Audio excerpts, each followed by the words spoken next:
Hello friends, कैसे हो? क्या हाल है? सब बढ़िया एकदम। तो आज हम पढ़ेंगे लोड क्या है एक्चुअल में। आज हम स्ट्रांगली बेसिक्स पे जाएंगे स्ट्रेंथ ऑफ मटेरियल के, और ये एक एक लोड बहुत ही इंपॉर्टेंट है, इनको हम डिटेल में पढ़ेंगे और यहाँ से काफ़ी एग्जाम्स में क्वेश्चंस पूछे जाते हैं। ठीक है, चाहे एसएससी हो, चाहे गेट हो, चाहे ईएस हो, हर एग्जाम में ऐसे क्वेश्चन पूछे जाएंगे, प्लस इंटरव्यू में भी पूछे जाएंगे। तो हमने लास्ट टॉपिक पढ़ा था फोर्सेस पे, और वो इंटरव्यूज में बहुत पूछता है फोर्सेस के बारे में। क्लियर? तो फोर्सेस हमने क्लियर कर लिया था। अब लोड देखेंगे, लोड क्या है एक्चुअल में। जैसे हम कार है, कार में हम बैठे हैं, तो कार में हम बैठे तो कार पे एक लोड क्रिएट हुआ, एक उस पे लोड आया, जिससे उस कार की फंक्शनैलिटी में क्या आएगा? चेंज आएगा। मतलब पहले कार थोड़ी इजीली चल रही है, जैसे ही हम 2-3 जने बैठ गए उसमें, तो उसके एलिमेंट्स पे लोड आ गया, तो वो अलग तरह से बिहेव करेंगे क्योंकि उस पे लोड आ गया। तो लोड क्या होता है एक्चुअल में? लोड किसी भी कंपोनेंट की फंक्शनैलिटी को चेंज करता है। एक तरह का एक्सटर्नल फोर्स भी हो सकता है या मोमेंट भी हो सकता है। लोड एक तरह का फोर्स भी हो सकता है, जो हमने लास्ट क्लास में पढ़ा, और कपल भी पढ़ा था। कपल क्या कर रहा था? रोटेट कर रहा था मेंबर को, तो मोमेंट भी हो सकता है और फोर्स भी हो सकता है, जिससे उस ऑब्जेक्ट की फंक्शनैलिटी में क्या हो जाएगा? चेंज हो जाएगा। और लोड कई तरह के हैं, जैसे अर्थक्वेक का लोड आ गया, विंड के फोर्सेस आ गए, बिल्डिंग के साइड में जो लगते हैं आके, स्नो गिर रही है, स्नो के लोड आ गए, आदमी चल रहे हैं ब्रिज पे, तो ब्रिज पे लोड आ गया। तो ये सब लोड है, तो जिससे उसकी फंक्शनैलिटी में चेंज आएगा ऑब्जेक्ट की। वो जिस तरह फंक्शन कर रहा था अब वैसे नहीं करेगा।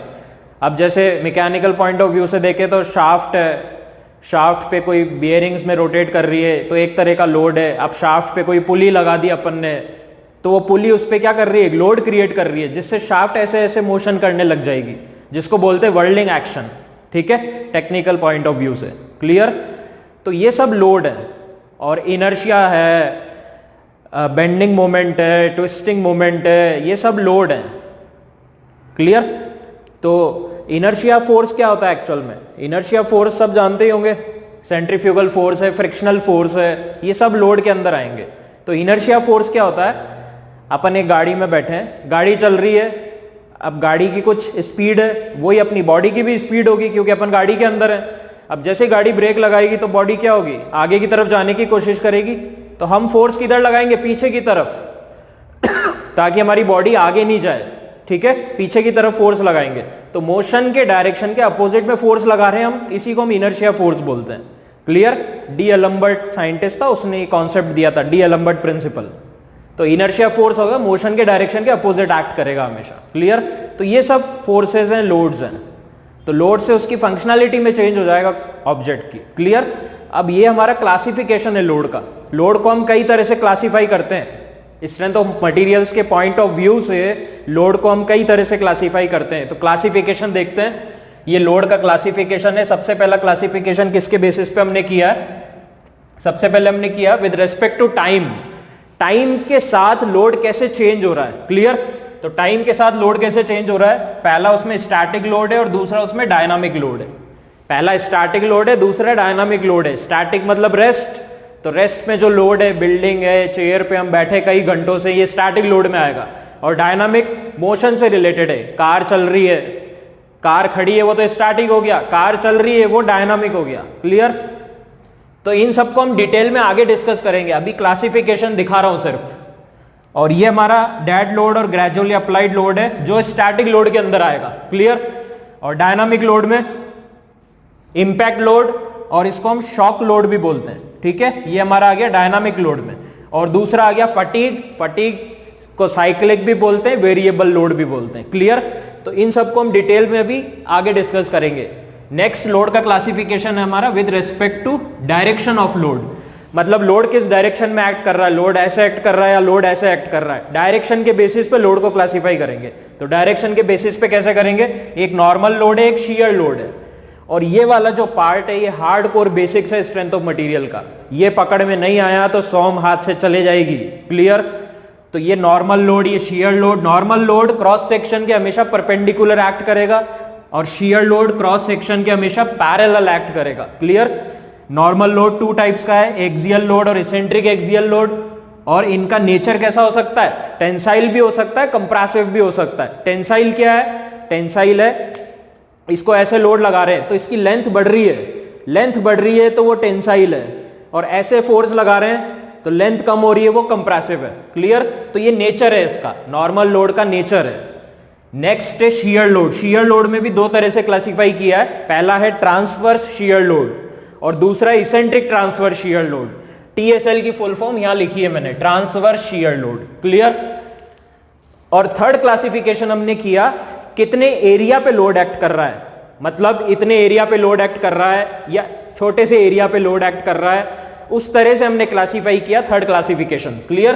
तो कितने एरिया पे कर रहा है तो उसमें दो तरह से क्लासिफाई किया, एक कॉन्सेंट्रेटेड और दूसरा डिस्ट्रीब्यूटेड लोड।